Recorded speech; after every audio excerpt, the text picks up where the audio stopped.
¿Qué tal? Saludándoles una vez más para tener este tiempo de estudio de la palabra del Señor. Gracias a nuestro Dios por el privilegio que nos ha dado de ser sus hijos, del privilegio que nos ha dado de poder compartir su palabra sin que tengamos impedimento para poder hacerlo. Gracias por esa gracia de Cristo que hoy nos permite gozar de la salvación y que sobre todo cada instante que nosotros tengamos de nuestra vida sea absolutamente dirigido por Él, por su gracia.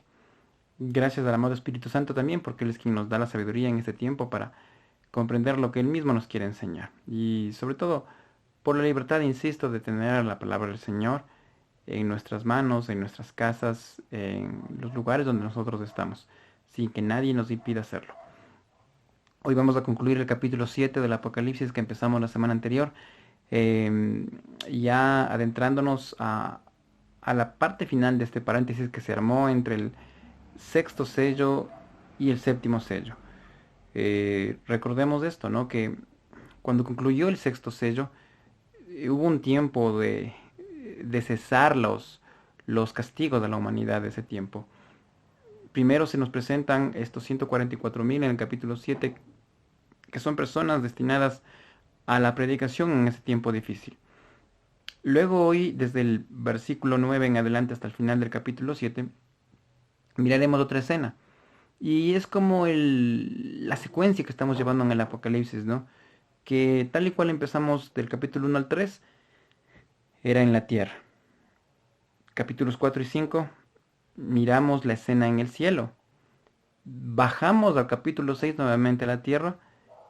Principiamos del capítulo 7 en la tierra y concluimos del capítulo 7 nuevamente con una escena celestial. Una adoración casi similar a lo que se nos presentó en los capítulos 4 y 5. Son muchos cambios los que se nos producen en el Apocalipsis, pero el énfasis de Juan que nos describe esta revelación es justamente eso, hacernos caer en cuenta de qué sucederá con quienes estén en la tierra y qué sucederá con quienes estén en el cielo después de que haya sucedido el arrebatamiento por parte del Señor Jesús. Vamos a empezar con ese estudio para concluir este capítulo. Pidamos la dirección del Señor y cerremos nuestros ojos, oremos. Gracias una vez más, Padre, por tu amor, por tu cuidado. Bendice tu palabra, Señor, que la vamos a estudiar y que sobre todo tu Santo Espíritu nos guíe y nos instruya para comprender de una manera correcta. Te alabamos y te honramos y te agradecemos por todo lo bueno que eres. En el nombre de Jesús, amén. En estos estudios que estoy llevando personalmente, hablo, ¿no? Del Apocalipsis para poder tener estos videos, veo en realidad muchas cosas, ¿no? Interpretaciones que van por una línea correcta, interpretaciones que van por cualquier lugar o interpretaciones que van de una forma ambigua. Le meten en el medio algo que es correcto y le meten por allí algo que es inventado por alguna persona. Lo que nosotros debemos pedir al Espíritu Santo es que Él nos permita comprender su palabra tal y cual es. No añadir más, no quitar algo, ni pensar que esto es así, ni imaginarme que esto es por acá, sino en realidad tener la dirección clara de qué es lo que nosotros vamos a entender. El único medio para comprender la palabra de Dios de la forma correcta es la dirección del Espíritu Santo. No existe mi intuición, no existe mi idea, no existe mi manera de ver las cosas, ni mucho menos la percepción que yo tenga de la palabra, sino en realidad lo que el Espíritu Santo me hable. Porque yo aquí me puedo poner a hacer videos y hablar cualquier barbaridad, tener quizás un montón de vistas, tener muchos comentarios, pero eso no sirve de nada al final de cuentas si no se está hablando la verdad. Podemos aquí poner en el video unos payasitos, unas cositas, ofrecer muchas cosas, pero si no se está instruyendo con la palabra de Dios de una forma correcta, nada de lo que se haga tendrá sentido. Por eso cada uno de ustedes que vaya a leer la palabra o que vaya a tratar de interpretar algún texto, primero hay que pedir la dirección del Espíritu Santo. Y eso es lo que nosotros debemos decir. Que cualquier interpretación que nosotros hagamos sea la correcta, sea la exclusiva de Dios misma, no la del ser humano, porque allí es cuando fracasamos. Ahora, para remitirnos al texto que nos compete en este momento, eh, adentrémonos e introduzcámonos un poco a esto, ¿no? Como les decía al principio. El capítulo 7 inicia con una escena muy distinta. Se presentan allí los cuatro ángeles, decía allí, en cuatro ángulos de la tierra, para enviar un mensaje de Dios, ¿no? Que iban a sumar 144.000 personas que no eran sino judíos, o que serán más que serán judíos, exclusivos de cada una de las tribus de Israel, 12.000 personas por cada tribu. Son 144.000. Acá no estamos hablando de que son eh, cristianos o que es la iglesia, nada que ver, es el pueblo judío. Personas encargadas de la predicación del Evangelio en ese tiempo de la tribulación y personas que tratarán de evangelizar al pueblo de Israel también. Nos saltamos al versículo 9 y la escena vuelve al cielo. Quisiera que leamos el versículo 9 del capítulo 7. Dice: Después de esto miré y aquí una gran multitud, la cual nadie podía contar, de todas las naciones, tribus, pueblos, lenguas, que estaban delante del trono y en la presencia del Cordero, vestidos de ropas blancas y con palmas en sus manos. Cambia radicalmente en el mismo capítulo el contexto del que estamos nosotros relacionándonos. Soma dice que una gran multitud, y Juan detalla algo interesante, dice que nadie podía contar el número de personas, es decir, debieron haber sido millones serán millones de personas, que detalla aquí, ¿no? De toda nación, de toda tribu, toda lengua, de todo pueblo. Millones de personas. Incontable el número, porque dice al principio del versículo que esa multitud nadie la podía contar y eran de todas las naciones. ¿Quiénes son estos personajes? ¿Quiénes son estos millones de personas? La respuesta la tenemos en el mismo capítulo 7, en el versículo 14. Dice: estos son los que han salido de la gran tribulación. Estos son las personas que han salido de la tribulación, dice el mismo texto. Es decir, si alguien viene y dice que estas personas es la iglesia, es descartado, porque la iglesia ya no está acá. La iglesia, recordemos, se fue con el Señor al final del capítulo 3, antes del capítulo 4. La iglesia está en la adoración en los capítulos 4 y 5 en el cielo. Y la iglesia no ha pasado lo que sucedió aquí en la tierra o sucederá en la tierra en el capítulo 6. La iglesia está en el cielo. Así que no tiene por qué ser la iglesia, porque acá dice, son las personas que estarán en la tribulación, son las personas que saldrán de esas torturas que será. Pero miren, acá ya utiliza el otro término, no habla de tribulación, habla de gran tribulación. Ya hablamos varias veces de esto, ¿no? La tribulación vienen a ser los 3.5 primeros años de ese tiempo de 7, y la gran tribulación en cambio serán la segunda mitad de esos 7 años. Los primeros 3 años y medio vendrán a ser el tiempo en que gobernará el anticristo y que dará paz a las naciones, él se posicionará como el emperador mundial, etc. Y en la segunda mitad, según la palabra del Señor, que lo detalla Daniel muy claramente, él sacará, como decimos comúnmente, sacará a la luz quien mismo es, y él empezará la persecución a quienes no se pongan su marca o quienes sigan sus ideales. Entonces, estas personas, estas millones de personas son las que han salido de la tribulación, pero vamos a detallar un poco por qué, cómo, cuándo y por qué. Y cómo así. ¿A qué se debe que estas personas ya estén en el cielo? Porque la imagen es en el cielo. Dice el mismo versículo 9, que estaban delante del trono y en la presencia del Cordero. Es decir, como era en el capítulo 4 y 5, recordemos, ¿no? El capítulo 4 era la multitud de gente, decía ángeles, decía los seres vivientes, decía los ancianos que representaban la iglesia, estaban allí delante del trono. Luego, cuando el Cordero, es decir, Jesús, aparece en el capítulo 5, la adoración se presenta a él. Y es más, cualquier persona redimida, cualquier persona salva, ¿ante quién tiene que presentarse primero? Ante Dios. Podrá hacer lo que sea, podrá haber pasado lo que sea en la tierra. Si tiene Cristo, ¿ante quién tendrá que presentarse primerísimo? Es ante la misma autoridad de Dios. Y esto es lo que hacen estos millones de personas. Dice que estuvieron en la presencia, delante de la presencia del Cordero, del trono y del Cordero. ¿Cómo estaban vestidos? Dice, con ropas blancas y con palmas en las manos. La ropa blanca obviamente demuestra pureza, santidad, porque ellos ya pasaron tiempo de estar en la tierra, ya sus cuerpos carnales, llamémoslo así, humanos, pecadores, ya quedaron atrás. Ellos pasaron la presencia del trono de Dios y estaban ya por completo limpios, puros, para presentarse ante esa autoridad y santidad de Dios. Decían que tienen palmas en sus manos. Recordemos un episodio cuando hubo gente con palmas. Fue cuando Jesús entró a Jerusalén antes de ser crucificado, una semana antes. Dice que la gente estaba con palmas y las ponían en el camino para que Jesús pasara por allí. Es del recibimiento que se dio el Señor, y así también esta gente está recibiendo al Señor en su trono, ellos llegando al cielo y llegando ante la autoridad de la presencia de Dios. Pero ¿qué más nos dice acá? Versículo 10 dice, clamaban a gran voz diciendo. Ahora, ellos empiezan una adoración en el cielo, pero es una razón exclusiva por la que ellos dan esta adoración. Es algo que quizás nos cueste comprender, ¿no? Pero el amor de Dios va mucho más allá de cualquier cosa que nosotros nos imaginemos. El amor de Dios tiene una magnitud tan grande que no puede caber en nuestra mente por qué Dios nos ha amado y nos ama tanto. Que uno siendo pecador, el Señor ha dicho, te voy a salvar y te salvo a pesar de tu pecado. En el tiempo de la tribulación sucederá lo mismo.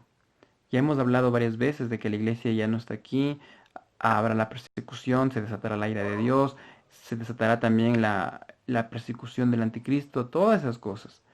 Pero aún en ese tiempo muy difícil, Dios seguirá dando oportunidades a las personas. Y estamos viendo acá que habrá millones de gentes que se hayan convertido y llegarán al trono de Dios después de haber demostrado que son fieles del Señor.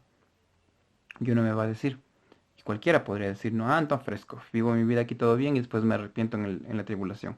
No, o sea, ese no es el sentido. Es cierto que estamos hablando de millones de personas, pero para que ellos sean salvos deberán pasar torturas extremas, situaciones de persecución, etcétera. Así que preferible ahora que tenemos libertad de hacerlo, hagámoslo con un corazón abierto. Digámosle, Señor, aquí estoy.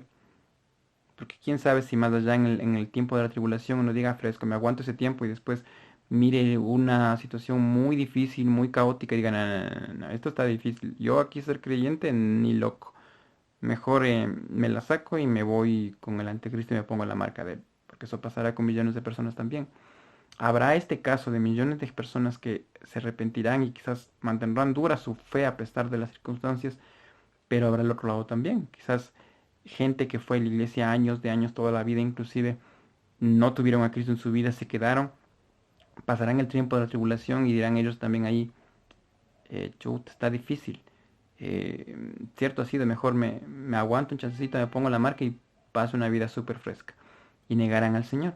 Entonces, la idea no es llegar al extremo, sino en realidad aprovechar las oportunidades que el Señor nos da. Entonces dice acá en el versículo 9, en el versículo 10, que ellos clamaban a gran voz. ¿Y qué es lo que decían? La salvación pertenece a quién?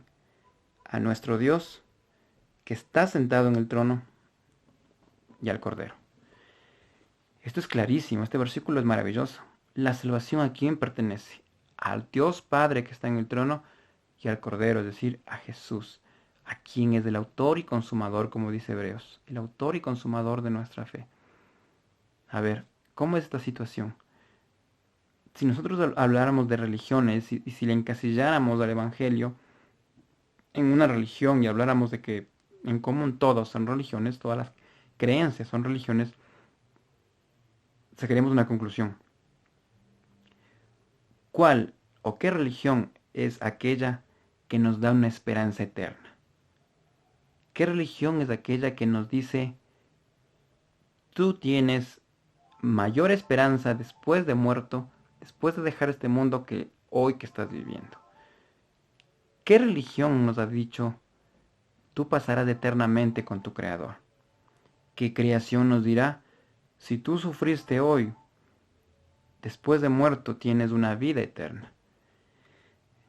Creo que no hay religión que diga eso. ni el budismo, ni el islamismo, ni cualquier religión, ni el catolicismo, o sea, ninguna absolutamente.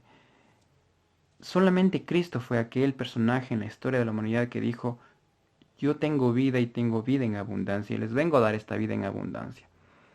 No lo dijo ni Mahoma, no lo dijo ni Buda, no lo dijo ni Confucio, no lo dijo absolutamente nadie, ni el más grande filósofo, ni el más grande poeta, escritor.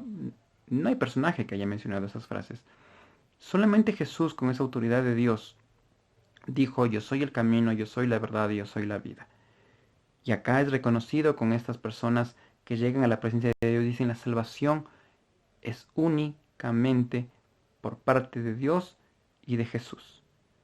Y me recuerdo un versículo de Hechos 4:12 que dice eso, no hay ningún otro, hay salvación, dice allí el texto de Hechos, porque no hay otro nombre bajo el cielo en que podamos ser salvos.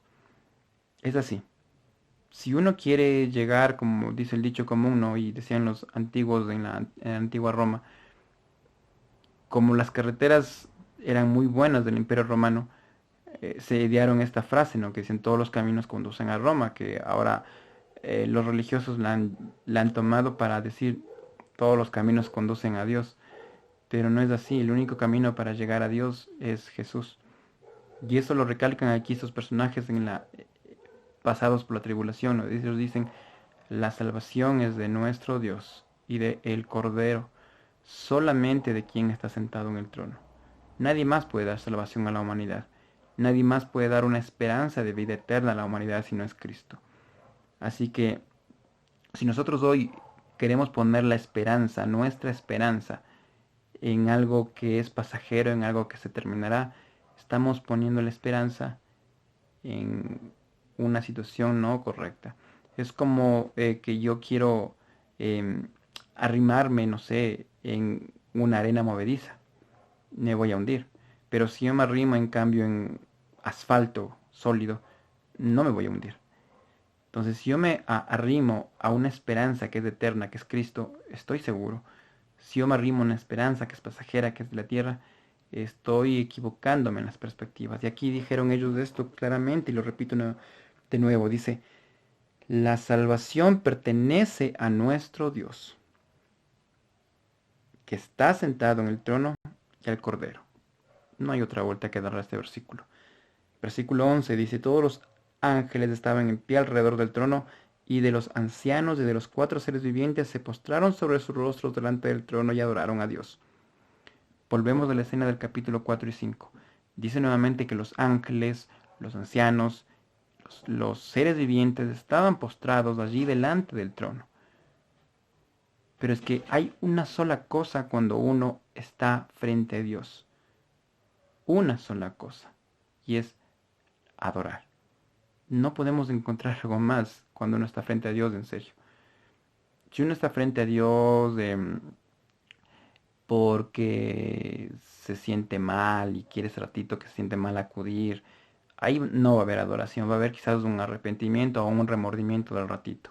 Pero si en realidad uno está frente a Dios de corazón humilde y entendiendo que Él tiene toda la autoridad, vamos a darnos cuenta que si estoy allí es solo para adorar. Los que llegaron de la tribulación, llegaron y ¿qué empezaron a hacer? Adorar. Cuando los ángeles asomaron, ¿qué empezaron a hacer? Dice, adorar. Cuando los ancianos asomaron, cuando los seres vivientes asomaron, adoraron. Porque no hay otra cosa más que hacer cuando uno está frente a Dios. Y dice el versículo 12, ¿cuál fue su adoración? Amén, dicen ellos.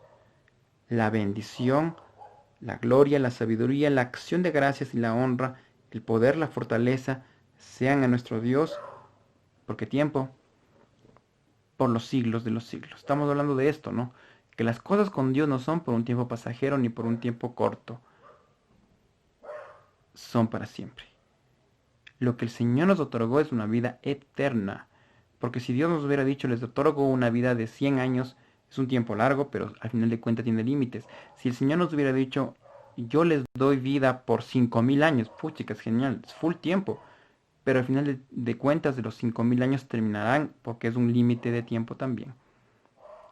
Jesús dijo, yo les traigo vida eterna. Y eso es lo que se recalca aquí en el cielo. Y es lo que se dice acá, ¿no? ¿Cómo empieza la adoración de los ángeles? ¿Cómo empieza la adoración en el cielo? Amén. En otras palabras, ellos afirman y confirman lo que dijeron los personajes o los millones de personas salidos de la tribulación. Porque ellos dijeron, la salvación es de nuestro Dios y del Cordero. Responden ellos, dicen, así es. Es correcto lo que ustedes dicen, es acertadísimo lo que ustedes dicen, porque no hay otra opción. Solamente de Dios y del Cordero procede la salvación, de nadie más. Y empiezan la adoración y ellos dicen que hay que bendecirle a Dios, hay que darle la gloria, porque de Él es la sabiduría, la acción de gracias, la honra, el poder, la fortaleza. Todos los atributos, toda la gloria, toda la adoración, toda la alabanza, toda la sabiduría es de Dios por siempre. No es por un tiempo, como estoy insistiendo, no, por un tiempo límite, es por siempre. Y esto es lo que sucede en el cielo. Adoración continua. Por eso hago énfasis una vez más, recordando lo que veíamos en el capítulo 4 y 5, ¿no? Si hoy nosotros nos aburrimos de adorar al Señor, si hoy nos parece pasado de moda, anticuado, chúticas que soy joven, pues cómo voy a estar ahí dándole tiempo a Dios. Si hoy nos parece tedioso darle la adoración al Señor, el tiempo al Señor, imaginémonos que ya en la eternidad, en la presencia, en el trono del Cordero, en el trono de Dios del Cordero, allí la adoración será constante. Allí todo será para Él, para Dios y para Jesús. Porque no hay más que hacer. Entonces, si hoy nos parece aburrido, no tendríamos ese mérito de poder estar frente al trono. Por eso hoy nosotros debemos de estar con esa preparación, ¿no? De decir, Señor, yo sé que te voy a adorar por la eternidad. Así que hay que prepararnos, hay que estar dispuestos cuando el Señor nos lleva a su presencia, sea antes de que Él venga por la iglesia, o sea en el tiempo del arrebatamiento, pero hay que estar dispuestos a llegar a su presencia solamente a adorar. Miremos lo que dice el siguiente versículo.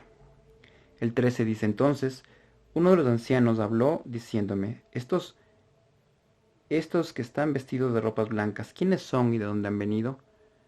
La pregunta de este anciano es un poquito paradójica, ¿no? Porque él sabía quiénes eran ellos, porque estaba en la presencia de Dios. Este representante de la nación salva, ¿no? Le dice a Juan, mira, ¿quiénes son? Juan le dice, no sé, tú debes saber eso. Y le responde en el 14, le dice, no. Yo le dije, Señor, tú lo sabes. Él me dijo, estos son los que han salido de la gran tribulación. Y esta frase es hermosa, ¿no? Han lavado sus ropas y las han emblanquecido en la sangre del Cordero. Qué maravilla. Estos salieron de la gran tribulación. Démonos cuenta de esto, ¿no? Qué horrores, barbaridades pasarían en la tribulación. Qué persecuciones tendrían en la tribulación. Qué sacrificios les darían a sus vidas en la tribulación. De qué forma morirían. Tan extremo con castigos muy grotescos inclusive. Ellos pasaron mucho dolor o pasarán mucho dolor por el nombre de Cristo, pero que dice, ellos están acá, han salido de la gran tribulación y han lavado sus ropas. Pero lo que puede sonar absurdo, ¿no? ¿Quién puede lavar sus ropas lavándola en sangre? Pues así es. En la sangre de Cristo todo es limpio. Con la sangre de Cristo todo es renovado, todo es transformado y todo es mejorado. Ellos hicieron eso, dice, salieron de la gran tribulación y ahora han lavado sus ropas, es decir, se ganaron el puesto de estar aquí en el cielo, se ganaron su lugar. Aunque en un principio no reconocieron a Jesús y tuvieron que quedarse aquí en la tierra para pasar ese periodo de persecución, de dolor, de quebranto, ellos reconocieron, recapacitaron y entendieron quién mismo da la salvación, como ellos mismos lo cantaron antes. Ellos entendieron que la salvación procede solo de Dios. Y ahora están acá y me encanta esta frase, es una maravilla. Dice, han lavado sus ropas y las han emblanquecido en la sangre del Cordero. Eso es lo que hizo Jesús con nuestras vidas. Limpiarnos, perdonarnos, hacernos ver sin pecado delante del Padre. Versículo 15. Por esto dice, están delante del trono de Dios y les sirven de día y de noche en su templo. Qué maravilla.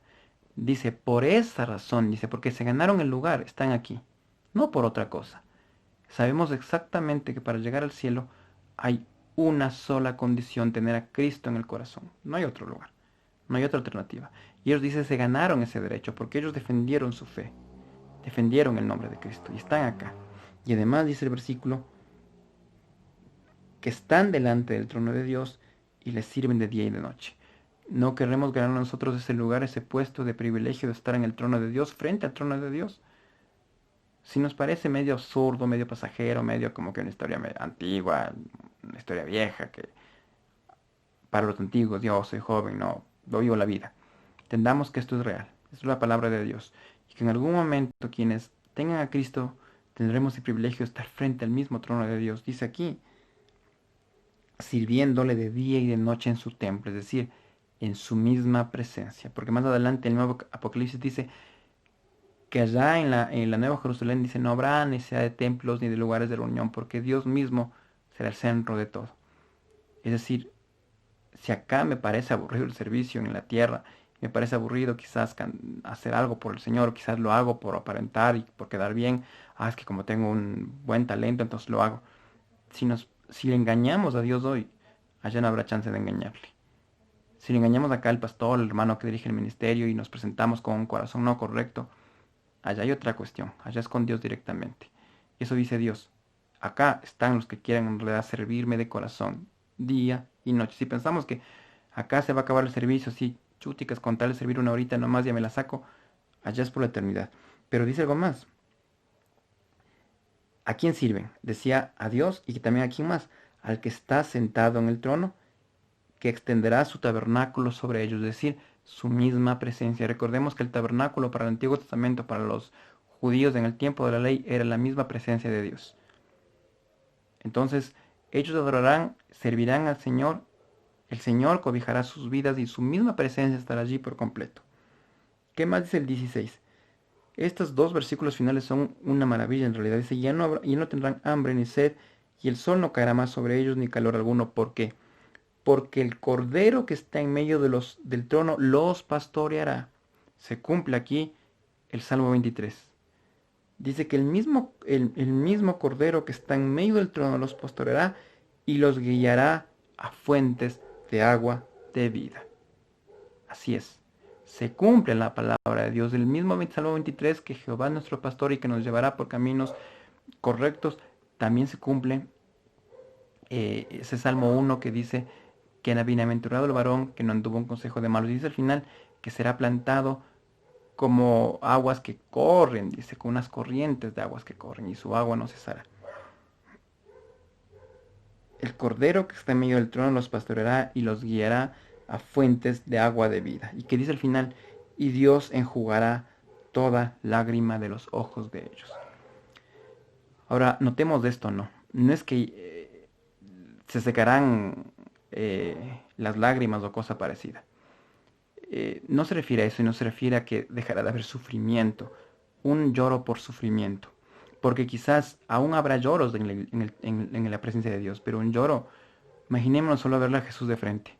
¿Quién no va a postrarse en adoración y derramar sus lágrimas al verle a Jesús allí frente a uno?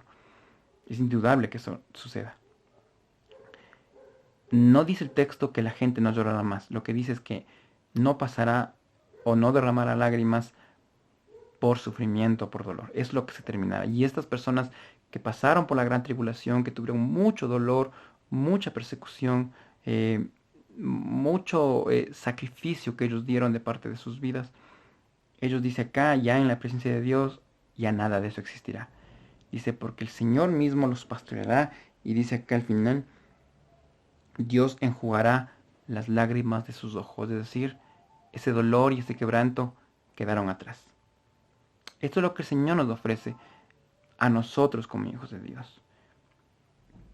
Aunque acá, como dijo Pablo en el capítulo 8 de Romanos, la vida sea un poco difícil, dice, nada es comparable con la gloria venidera que podrá venir después.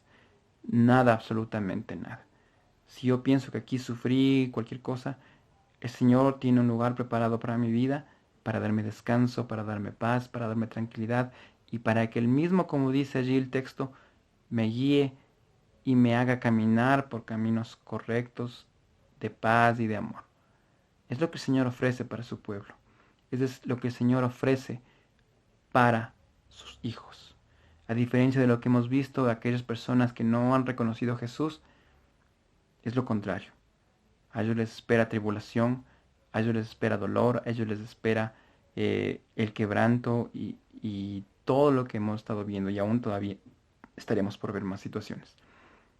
Por eso hay que estar preparados para cuando el Señor venga, que como dice Santiago, o perdón, Juan en su carta, no nos encuentre avergonzados, sino todo lo contrario, nos encuentre deseosos y esperanzados de poder irnos a vivir en su presencia con Él. Permitamos que el Señor a diario nos llene de su presencia y que su palabra sea, como dice el Salmo 119, 105, sea aquella luz de esa lámpara que guíe nuestro camino. Que el Señor les bendiga y sigamos atesorando los dichos de la palabra de Dios.